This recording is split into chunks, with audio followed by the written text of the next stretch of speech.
heard that. Yeah, once again, it's your friend Sizwe, and I want to welcome you to What They Do. You know, this is Miami, and in Miami, we say what they do. What they do is like, what's up, what's popping, what's going on, how you doing, all those things, right? So, what they do. Yeah, I got a special guest, man, all the way from the Bahamas. Yeah, he's performed on BET. He's performed for Miss World in China. Just signed a deal. Major things are going on. The king of Junkanoo Pop. Yeah, he goes by the name of Julien Believe. Hey, yo, Julien. Yes, sir. What they do, bruh? I'm here finally, ladies and gentlemen. Yeah. Sizwe, thank you guys so much, first and foremost, for having me Yeah, man. on What They Do. And greetings from the Bahamas. And much love to everyone that's watching. And Yeah, you see that soft talk where you have that like soft and calm and quiet talk? That I don't want that a part of this podcast because I know you. Right? And this thing where, you know, you're just this nice guy and softly spoken. Don't try that here, please. No, you know me after a couple cups of alcohol and stuff like that. But, you know, I'm no longer drinking until after, 10 p.m. anymore. So that other version of me doesn't show up until then or when music is playing. But, I'm still going to be me. I'm still going to do what I do. And, I'm still allow people to see the version of me that you appreciate, you know, and, I think this is a very important interview for me. And this is actually my first major interview, for the season that I'm now walking into, So I respect that, yo. Thank you for coming to What They Do, man. Absolutely. I really appreciate it, Absolutely. You missed the Bahamas. I want to know, like, where can I get the best conch? Best conch. Like, I mean, I've been, but I want the best. Where, like, not where the tourists go. Where's the best? It depends on which island you go to. Each island offers a different experience or a different style of how they make their conch. Now, if you like the crack conch or the conch salads or the conch fritters, the best place to go in Nassau, where I'm from, is the fish fry, And if you really want to go down home, off the beaten path, then I would tell you to go to Potter's Key Dock, which is where most of the natives go who don't want to go to the fish fry. And so to me, those are two of the best local spots to get the best of whatever type of conch, fried, pickled, salad, whatever it is. Those would be the best two places. You've been all over, right? So, like, God's been good. Bahamas, is it the conch? Is it like what? Like, Trinidad, it's doubles, and Yeah, right? man. Jamaica might be jerk chicken, right? What is it in Bahamas, and what's the best? I definitely think that the conch is at the top of the ladder when it comes to what people want to come for. When you think food, it would be the crack conch or the conch fritters or the conch salad. That aligned with a Click Bear or a Sans Bear, that's a local, that's what we call local tradition. Normally on Sundays, those are the days. I mean, any day of the week we do that, but Sundays are like the big days for locals when we go to the fish fry or Potter's Key Docks to get, our salads after a long week and a beer. Yeah. So you've been all over. I'm gonna get a little like, put you on the spot, right? Doubles, bacon shark, Trini. jerk, right? Fly Jamaica. fish. What's the best, like, in the Caribbean? What's the best in your experience? I'm going to always stand up for, the place where I represent. I see. Now, in addition to the conch, we make a mean snapper or grouper. People also rave about our peas and rice, but they also rave about our macaroni, which is very, very good. And then we grill macaroni pie or macaroni and cheese? We just make the real macaroni. Now, whether y'all call it pie or whether y'all call it macaroni and cheese, it in the pan, we bake it, sprinkle a different type of cheese on it, put the herbs in it, a little splice of pepper if you really want a little extra kick. But yeah, we got that. And our peas and rice off the chain. We have crab and rice as well. We mix it up with all kind of different things. So peas and rice and crab and rice, that come like pilau, maybe like that kind of. No, it's a big difference. Pilau, no. But what I will say is that each island has its own personality when it comes to the food. You know, hands down, like, you know, Jamaica is known for the jerk chickens, the ackee, codfish, all of that. You love that. Gotta go to Trinidad if you want the curry, the doubles, you know what I mean, shark, big shark, all that. You know, each island offers something different. But the Bahamas, I definitely got to tell you now, we up there when it comes to the food. You know what I mean? We got that extra love, you know, that you can only find in certain places, and the Bahamas just happens to have that within its character. I'm glad you're speaking up for the Bahamas because I really haven't heard it.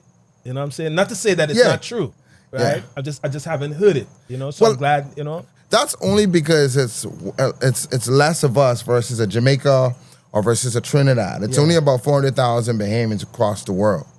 You know what I'm saying? And so we are very close to the U.S., 30-minute flight from Miami. And but we still we're very much so Caribbean-oriented, island-oriented. But what I think people are starting to realize is that we're a hybrid of cultures. You know, so you can get the best of America, best of the Caribbean, you know, all in one place. And I think that's what a lot of people like about the Bahamas. But a lot of people don't. They're starting to learn more now about Bahamian music, Bahamian culture. And, you know, you don't really get to see too many Bahamian faces that speak on it and have the opportunity to present it outside of the Bahamas. So I'm happy to be one of those faces to tell you the do's and don'ts of the Bahamas, what's the best thing to have, the best places to go, which islands are the best ones for the different experiences that you want. You know, because the Bahamas has a lot to offer, but, you know, those who know. Yeah. And those who don't know need to know, so you need to make sure you're in the know, but who you need to know. Yeah. You understand? So you can know what they do. Listen, you know, I forgot again, but I want to big up my people over at Schedulesite. Yeah, they sent over some towels and some merch, some hats and stuff. So big up to Schedulesite.com. If you need to schedule something, go ahead and schedule it and put on the calendar and get through. So big up to you, Schedulesite. You created your own like kind of subgenre, right? At least I think I could say that. Can you talk to me about who is Junkanoo and how does that relate to you?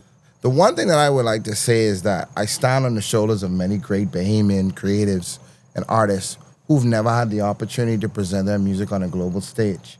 And so the sound that you're hearing, which is called Junkanoo Pop or Rake and Scrape music, you know, there were many before me.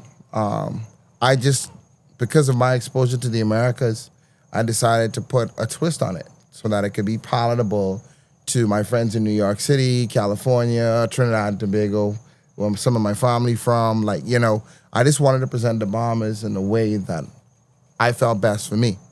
Now, Johnny Canoe, you know, obviously we have a parade. It's called Junkanoo. That stems from his name. And those, the 25th and the 25th of December and the 1st of January, those were the dates that the slaves were off from work to celebrate. And in order for them to celebrate, what they would do is dress up in whatever they could find and parade the street and play music and dance as a ritual. And literally that has been going on for hundreds of years. And in the Bahamas, we have several parades that are named after Junkanoo. And those take place on December 26th, which is Boxing Day, and then New Year's Day at 12 a.m.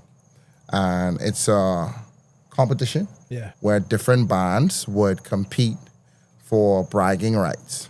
And there's a cash prize, but not anything that would say trumps what they invest into the culture. So for those who may not be familiar, like imagine Carnival, right? Without trucks, without DJs, but with a marching band. Louisiana style. You know, so that's what Junkanoo is. So we have all of the costumes, which are made from crepe paper and beads and different designs. And the most fascinating thing to me about Junkanoo is the music. And we have cowbells that we use, and then we have Junkanoo drums. And these drums are made from the goat skin, and when you heat it, and you put it on like steel tin, like it creates this really unique sound. And it's very similar. It's like the cousin to the Congo drum, you know? And that sound is what you're hearing in a lot of my music in addition to the cowbells.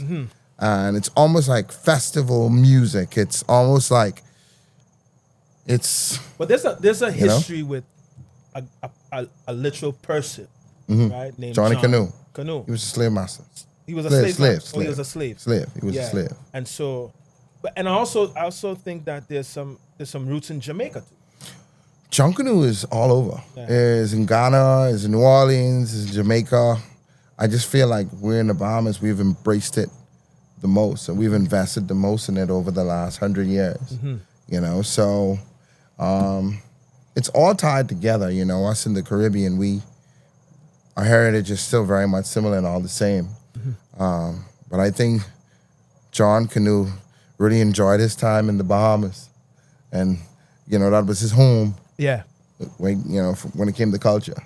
So this is a Christmas celebration. Christmas time. Yes. Right. So nothing is moving in Bahamas during these 2 days specifically, or for the whole month of December. The bigger parades, like that would be equivalent to like a road march in Trinidad and Tobago, et cetera, or you know that happens during the Christmas week.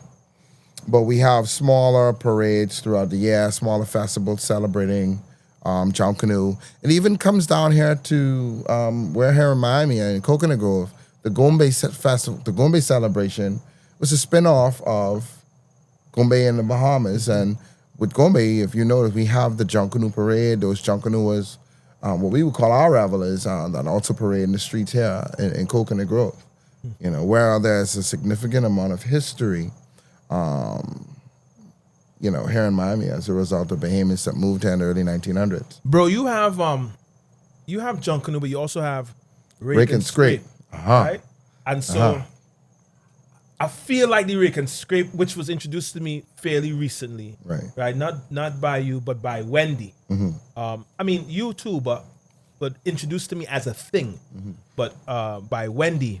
And I saw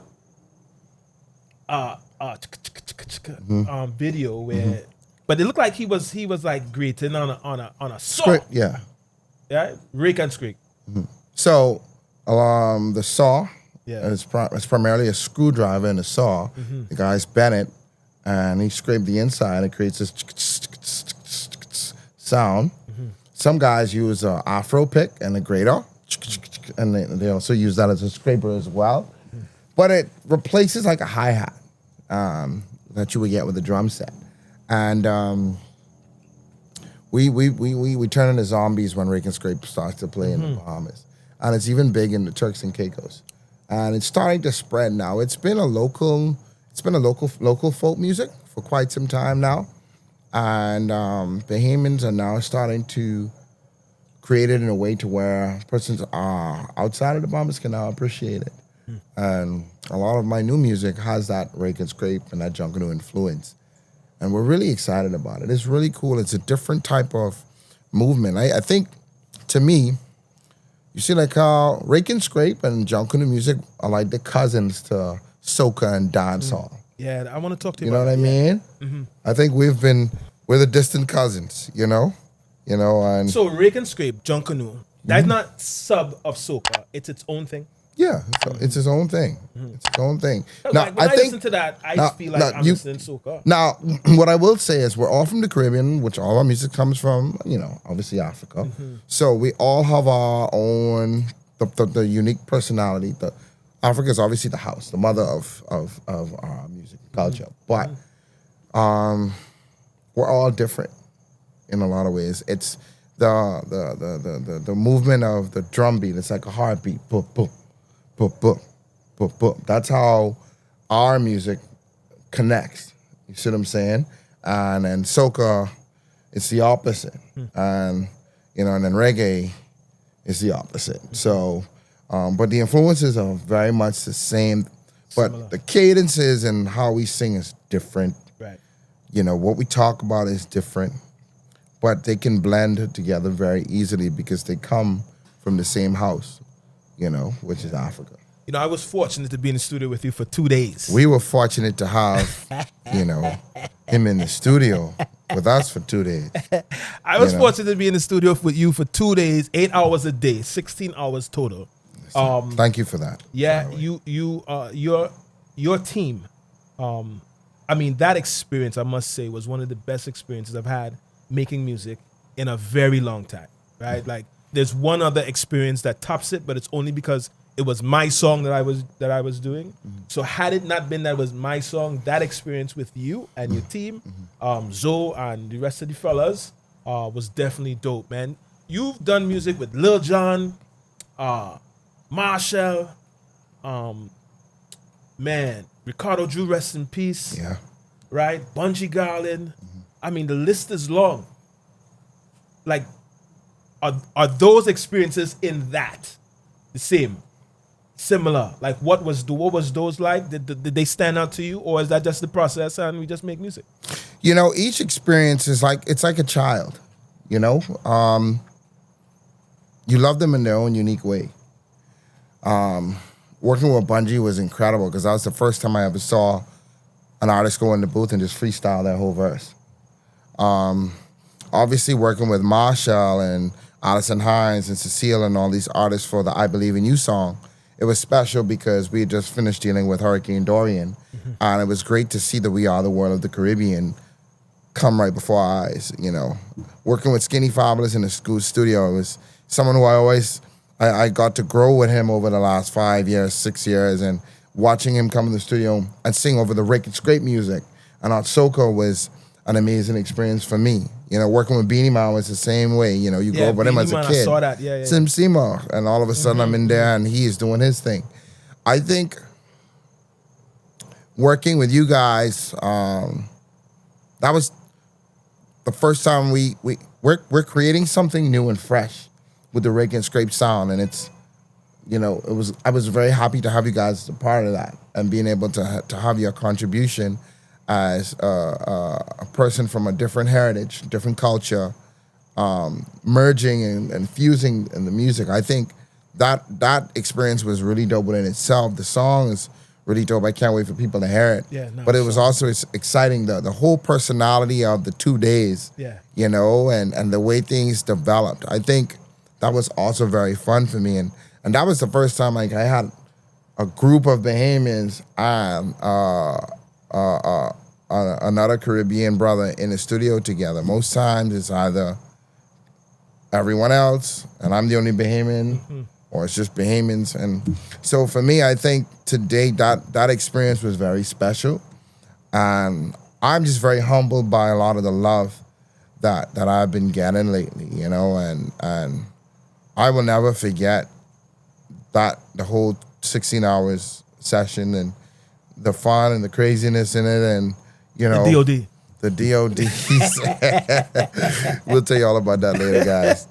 But it was to create that song. That song is a very special song, and I can't wait to further tell the story on how it came about. But that was a very special night in my music career, and we talked about working together for a long time. So to be able to finally get you in the studio and you show up for real, and not, I think that was a great thing for me. And then to have the support of your family there as well, I was grateful for that. You talk about you talked about some of your Caribbean background and this relationship with Trinidad specifically, right? I don't think many people know that your mother's Trinidadian. No. Right? And so you have a unique position within the two genres or the two cultures, right? Is bridging the gap the goal, or is there a lane that you just want to swim in and that be it? Absolutely, bridging the gap is the goal. My mom, those are from Tobago and Mariah. My mom's last name is Chambers. Everyone knows the Chambers family, or the past prime minister of Trinidad and Tobago. And, for me, every time I go into the airport and I see Governor Chambers' face, I'm reminded of the impact that my family has had on the community and on the culture. And so whenever I go into Tobago, my grandmother was a pianist and organist in the church down there. And so her name and the brand Chambers is very strong anywhere in Tobago. You know, I love Mariah going out in the backyard and picking these mangoes and avocados that are bigger than my hand, and they're sweet, and the papayas. I love that life. And, you know, obviously visiting and going there during my summer months, I think that's what kind of exposed me to music and the carnival and everything, but also going up in the Bahamas and having the access to Junkanoo during the holiday season is why my music has always been a hybrid. And I just feel I have a story to tell. And I want to be able to share the beauty of the music that's from coming out of the Bahamas. And I also want to tell my perspective on what I think calypso and soca music should sound like, just, you know, and From you. Coming from me. And so that's what it's about. Music allows me the opportunity to present both. And a lot of what people have heard in the past has been the hybrid. And I still think it's one music, you know, representing one Caribbean. But I just feel like the rest of the world, too, need to hear and have an appreciation for what we really do, because the Caribbean music influences world music. And a lot of pop artists, you know, tap into our culture, and then they introduce it to the world, and it becomes bigger, but we're not known for it. So I want to be one of those artists, and I think very soon I'm going to have the opportunity to be able to speak of our story and keep it consistent. How does Rake and Scrape Junkanoo reach a global Caribbean community in a more popular way, I think is maybe the question I'm trying to ask. Similar to like, so soca is a thing, right? And then there's a sub, right? St. Lucia has their vibe, right? Grenada has their vibe. And many other countries have their particular type of soca, right? But I think it's clear that Rake and Scrape Junkanoo is not that. But I think that there should be some type of linkage to where we can establish that, Rake and Scrape is here too. Like, it did. That's a loaded question. All right. I can answer that in several parts. Sure. What I will say is that if we had to categorize to the world those who may not know the different subgenres of Caribbean music, it would probably have to fall under soca music. Okay, and under soca music is world music. You know, if you go on iTunes, and you won't find just soca like that, you'll find world music. Yeah. The only thing you will see is reggae, because that's what's been global. Yeah. So we are under the umbrella of, you know, the Caribbean music, I think. But we're different in a lot of ways too. And the way we write our songs, the more folk, the more story-based, the more about storytelling versus one-on-one. Kaiso vibes. You know? Yeah. But I've been trying to bridge the gap with that. So I want to talk about a love song. I want to talk about my family. I want to talk about a good day, a bad day, being at a party, not being at a party. So the music is more something, absolutely. Mm-hmm. And so my team and I are focused on presenting the music to people in a way that even if you're not at a party, you still can listen to it. Mm-hmm. If you're home relaxing, there's still a message that we can give you. And that's one of the joys of being able to do Rake and Scrape, Junkanoo music, and Caribbean music. You could break it down into a lot of ways, and it could be any type of genre, you know, and that's the fun in music. So for me, this is something that I love, and I just look forward to sharing my perspective of being an artist that's had the opportunity to share cultures with the world. I think you're not focused too much on that soca thing, like that divide soca Junkanoo, right? More focused on just making good quality records and presenting it to the world. I love soca music. I love calypso music. I love Rake and Scrape. I love reggae. But for me, the soca community has embraced me heavily over the years, you know? There's always been love and support, not just from the patrons, but from the artists. One of my favorites was Ricardo Drew, you know? We've been very close as friends, and, you know, dollars, and I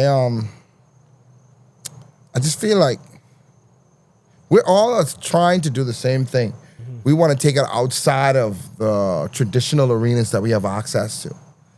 What I realize is that where very few Caribbean islands may have access to the American populace, and have to come to America for the American populace to hear their music, we're having 10 million visitors come to the Bahamas every year. Yeah. So when I realized that I can make music here in the Bahamas, and if it's great enough, the persons from America will take it back with them to where they live. The same way I used to take the CDs from Trinidad and Tobago during carnival season and bring it back home to the Bahamas. It has the ability to do the same thing. And with social media now, that is even more so possible. And so now my concentration really is just making great music that can last and ensuring that I have a legacy that my kids and my grandkids can be proud of and benefit from. That's my only purpose for living. Yeah. You know, I get to see you like once a year, and I feel like we had to change that. Mm-hmm. Right? And I was in Miami Carnival, and I get to be around you and be around your people, and then I get to feel special. Right? And that's important to me because I don't necessarily feel special all the time. Right? So I want you to make sure that when you come back to Miami, right, you come back to what they do, right, and spend some time here with me so I could build up under you and be a better artist. You know, like I think we should do what they do in the Bahamas one of these times. I think it's important to be able to bring what they do outside so people can see your reach. Yeah. And so for me, I think the next time we do what they do, it should be in the Bahamas eating some conch salad. Mud. Or some crack conch or some conch fritters, drinking a colic beer. Yeah. You know, some which macaroni. which is very similar to like Carib, you know? So I just think the Bahamas has a lot to offer.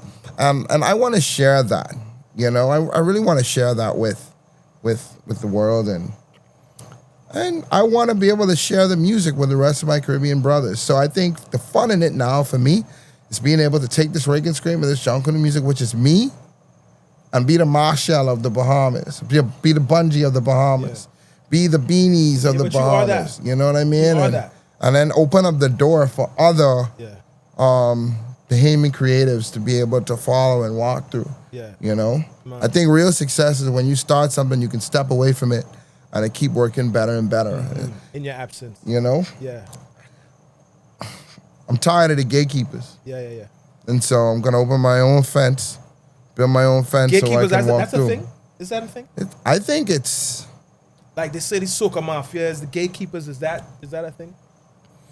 Yeah, there's mafias everywhere. Yeah. But you can either be your own mafia or allow the mafia that exists to control how you move.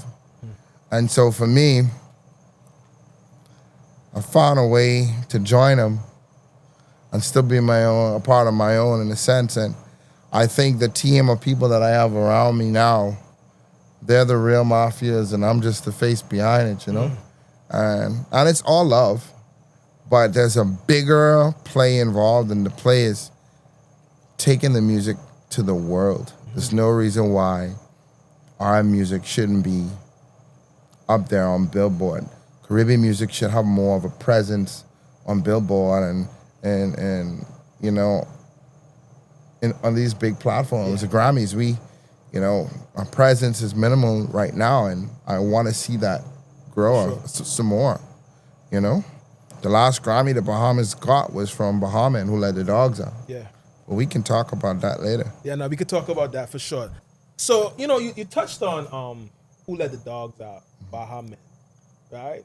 I think it's a sticky subject, right? Because I think to many people, Who Let the Dogs Out is a Trinidadian record. As long as Manny Fresh didn't write it. That was written by Manny Fresh. He can't come nowhere around the Bahamas talking that way. Any Bahamian or Trini you know. Yeah. He said he remembers it like yesterday, and how I'm sure he did. That line. He may have been to Trinidad, the carnival. And he was like, yeah, I wrote that. Right? I tried to run up on him at Roscoe's Chicken and Waffles a couple of weeks ago in Cali, but he was there? He had too much security and things like that. And it was Roscoe's. Big dude, like, you know? He ain't no big dude. He's a big dude. He's 6'2".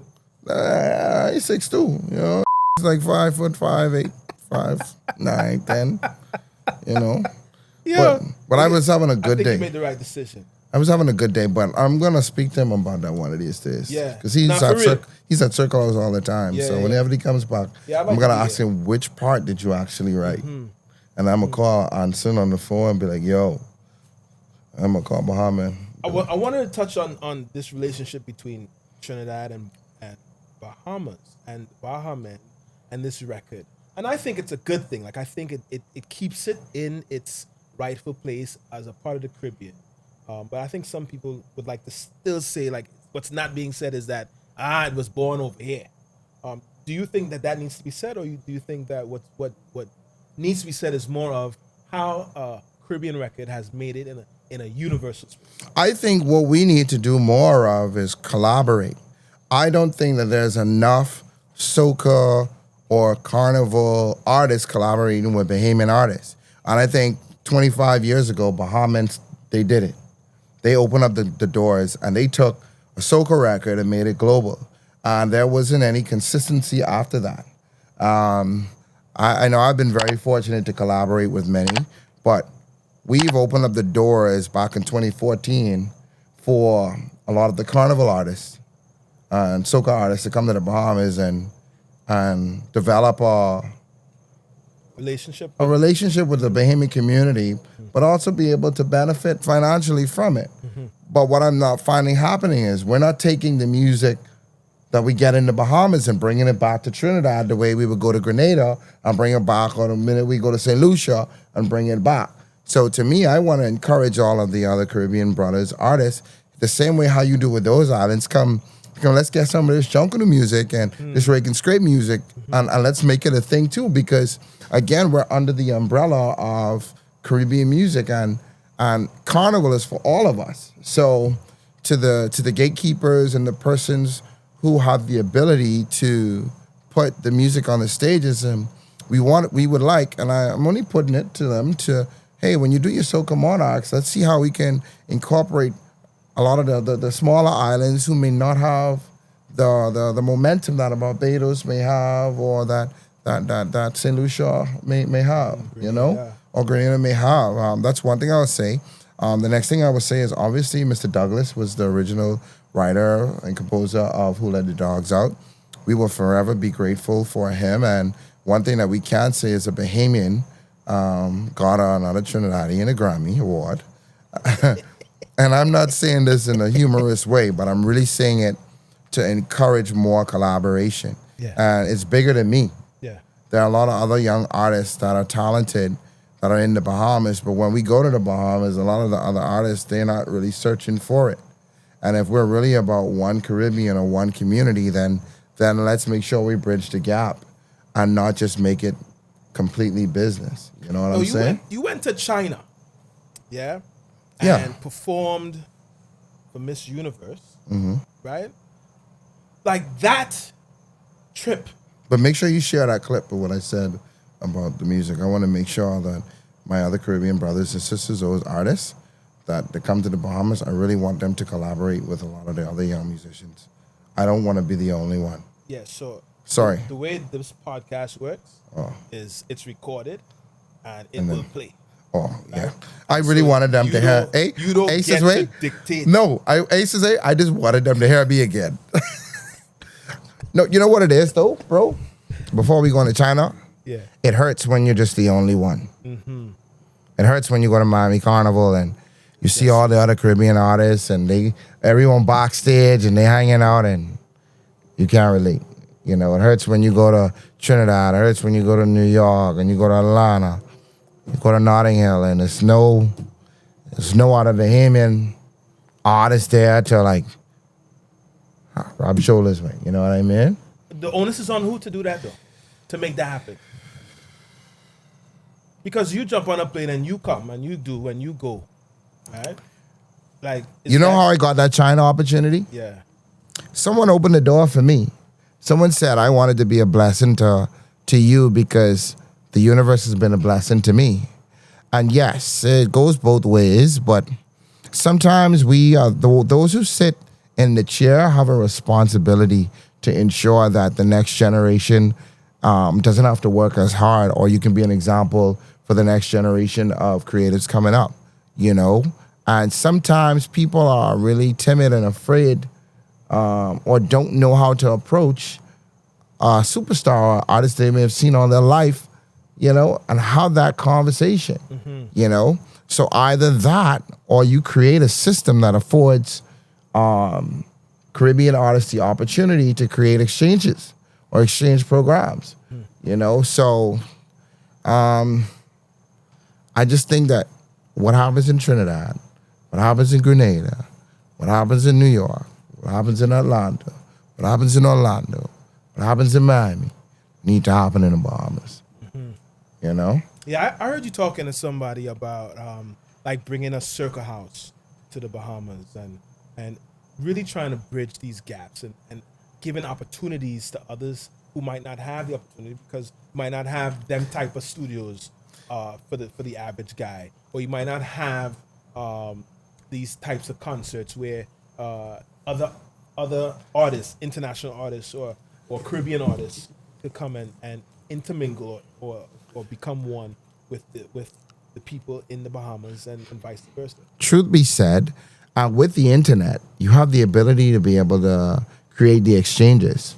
Thankfully, I have had a lot more experience in it over the years than the average creative. And, through that, being able to perform in China many times because of a line dance that I created in the Bahamas, the approach to the artists are different. The love and respect is different. And I know you have to put in the work in order to have a certain brand value.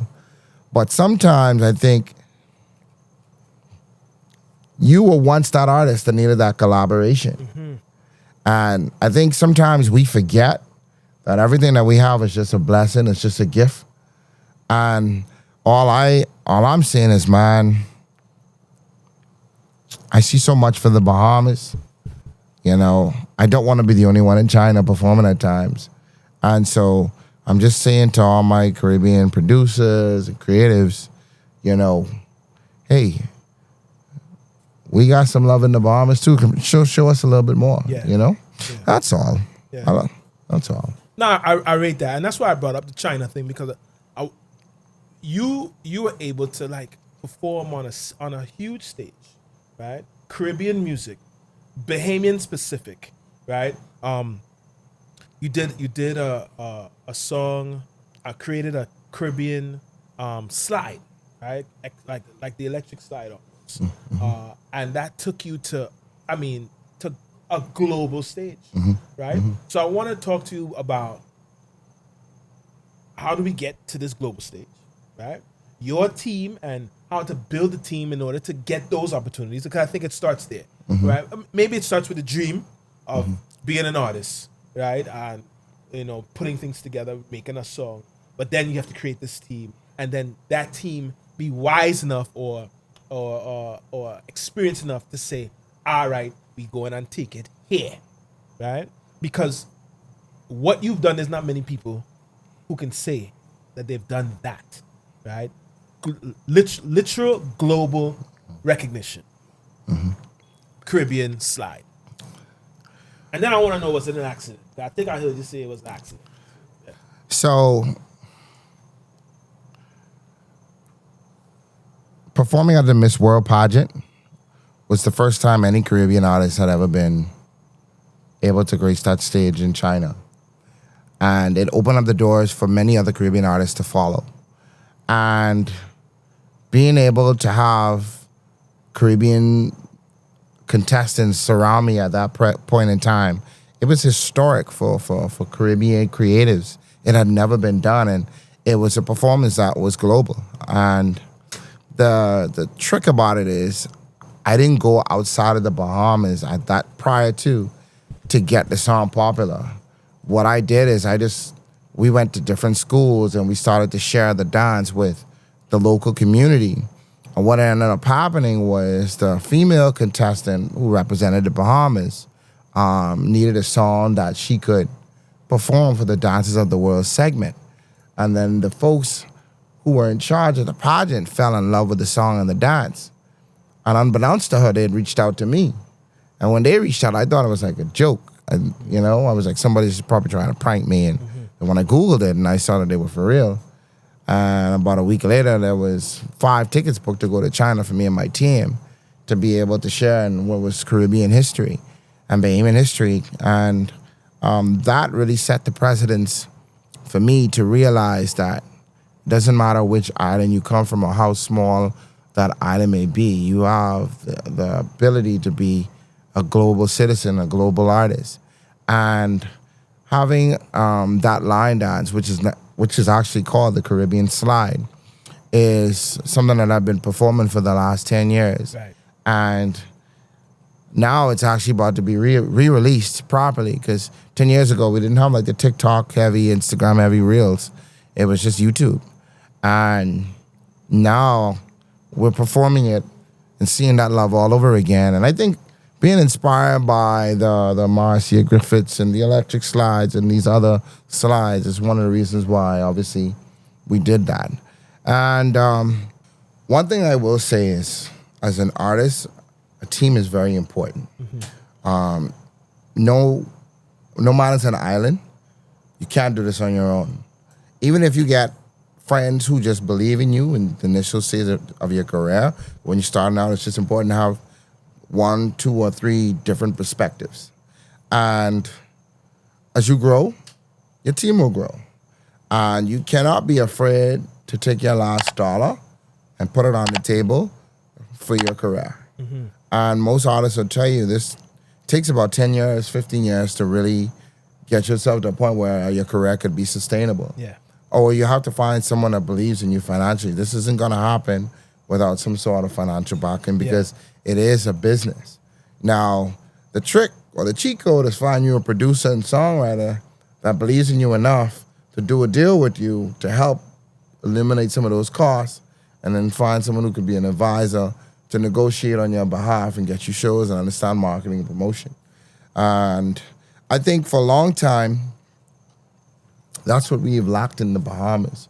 We didn't have access to a lot of the international platforms or the soca platforms or the platforms, period, for Bahamian artists. We were always looked at as like the distant cousins in the music or in the culture, outsiders, you know. And I remember this one time I took artists from Grenada, Trinidad, Antigua, big soca artists from different islands, St. Lucia, and I took them to one of the biggest studios that we actually had in the Bahamas, and it was called the Sanctuary.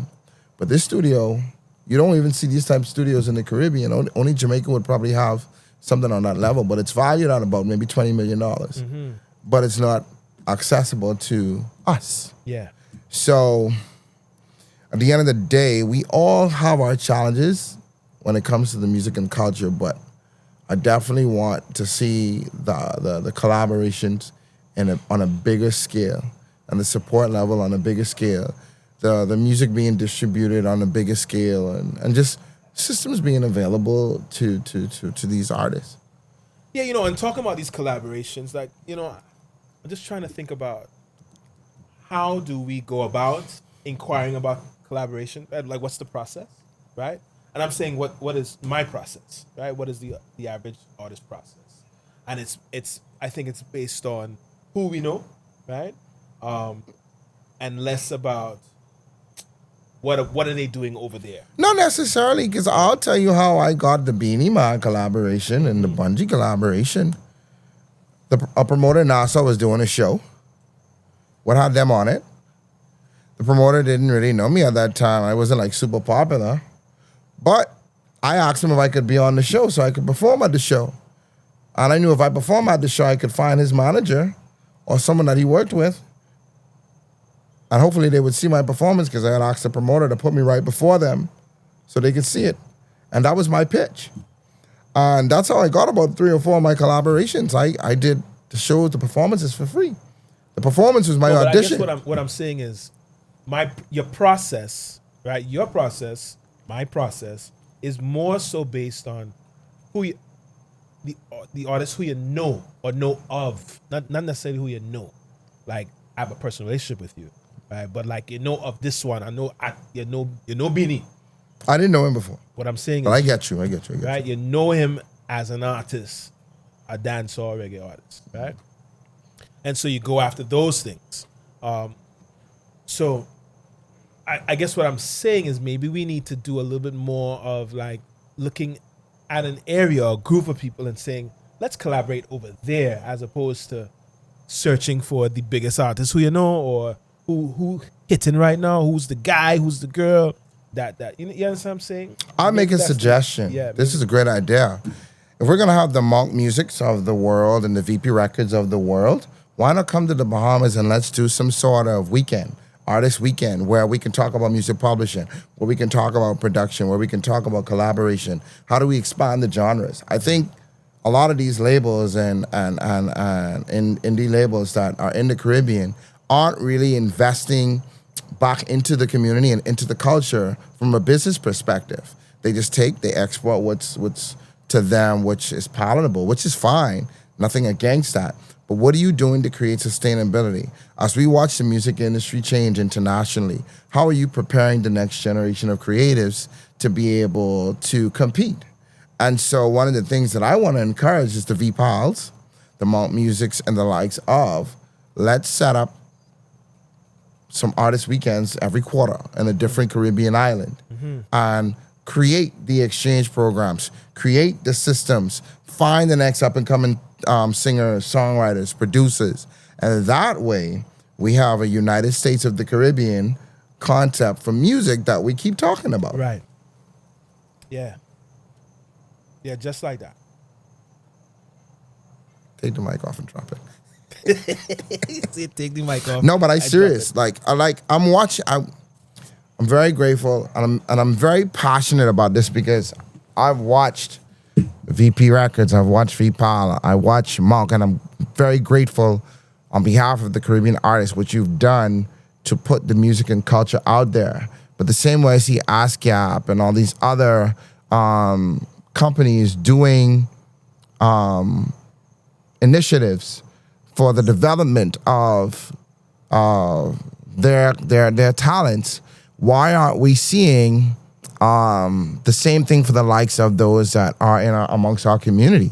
So I put this to you. Please tag VP, VPAL, tag Monk, and tag the likes of, so that we can create systems of development for Caribbean artists, so that we can make the music in a way to where when we do something, the world can see it on an even greater scale. Yeah. You know what I mean? We always talk about our music being taken away and us not getting the credit for what we deserve, but what sustainable initiatives are we putting in place to be able to create the foundation for the next 20 years, 30 years, just being 40 with you years. for the weekend, and today, of course, you've sold me, right? Like, your perspective on the importance of collaboration, the importance of making good quality records, and not necessarily focusing on who is this and who is that, and this music versus this music, right? But taking our product, our Caribbean product, to the world, right? Has definitely moved me. And not just through your words, but through your actions, through what it is that you have done, right?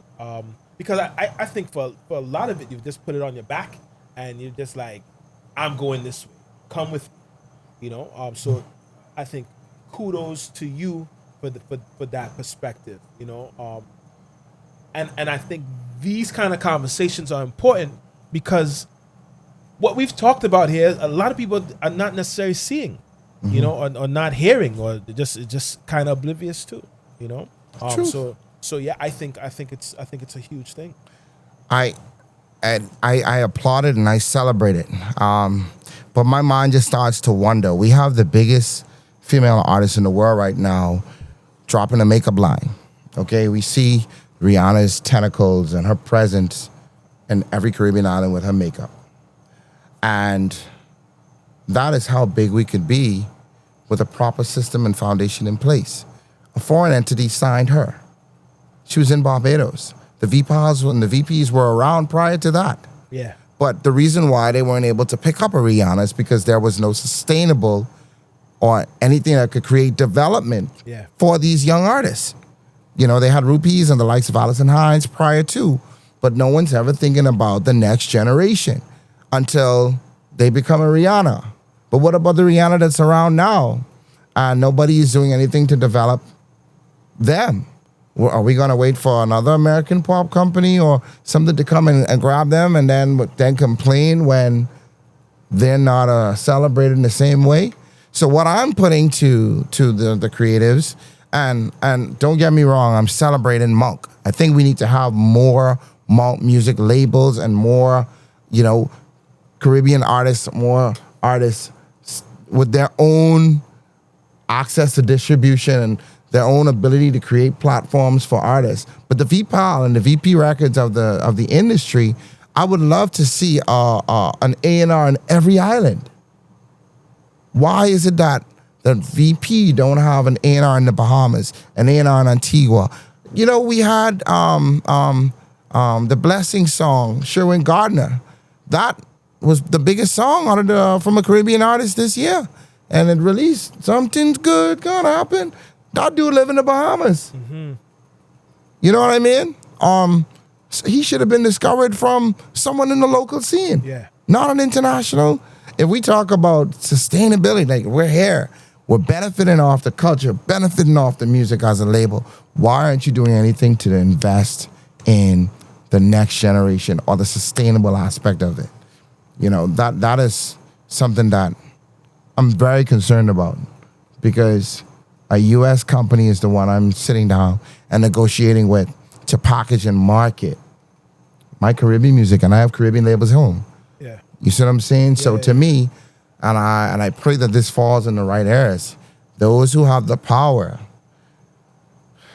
let's go back. Let's find the new talent. Let's put sustainable platforms and models in place so that the culture can continue to thrive. Yeah.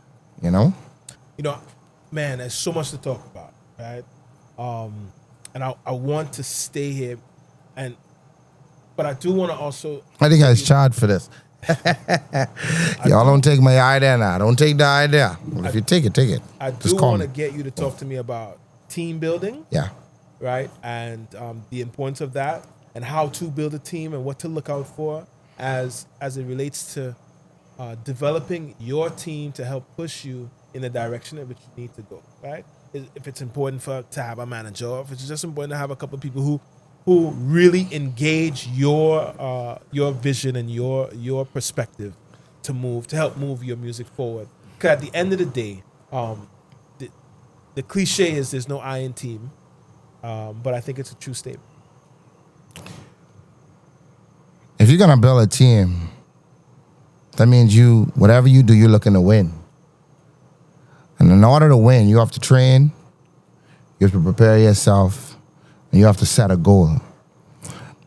The first thing I'll say, not just for music, but in any business or any collaboration, anything that you do, you have to set a vision and a goal that you want for your life, for your career path. And then you find people that are like-minded, people that understand what you're trying to do, people who are not in it just for the money. Because if you're in it just for the money, you will lose every time. In addition to that, understand that it takes sacrifice, it takes patience, it takes understanding, it takes prayer, it takes fortitude, it takes timing, it takes preparation, it takes opportunity. And when these all come together, that breeds room for opportunity and success. I think whatever you do, you have to make sure it's a mutually beneficial experience for the persons that you have around you. And you have to know how to carry your team or pull the rope so that the team can move with you. Sometimes it's tough days, sometimes it's easy days. But you have to always remember to stay loyal along your journey. Be committed, be humble, be grateful for the investment people put into your dream. And along the years, I've had a lot of angels. God sent a lot of angels into my life to help put me where I am. So when you hear the name Julien Believe, just note that it's just not one person or me. It's a movement of people that have allowed me and afforded me the opportunity to be able to sit and do this interview. And I think for every artist along the way who've had some level of success, note that there's a movement of people that's been behind them. For me now, my purpose and my intention for living, the only thing that I want to do is take care of my kids and be an example for Bahamian creatives that the world can appreciate. And so I have an amazing team of persons behind me that I celebrate, and my success is literally theirs, and I'm standing on their shoulders, as well as the many other Bahamian artists that have attempted to do this before me. And one day I just want the world to continue to see that we as a nation, Caribbean nation obviously, are super talented, but even just put a little dot on her perspective on the Bahamas, man, because for a long time, people have never known us for music and culture. All they've known us for was sandy beaches and conch. And that's great. We want to celebrate that as well. But we really have something to share with the world when it comes to music and culture. And I am glad to be able to be one of the faces to share that. And I just want to open up the door for others to follow through. And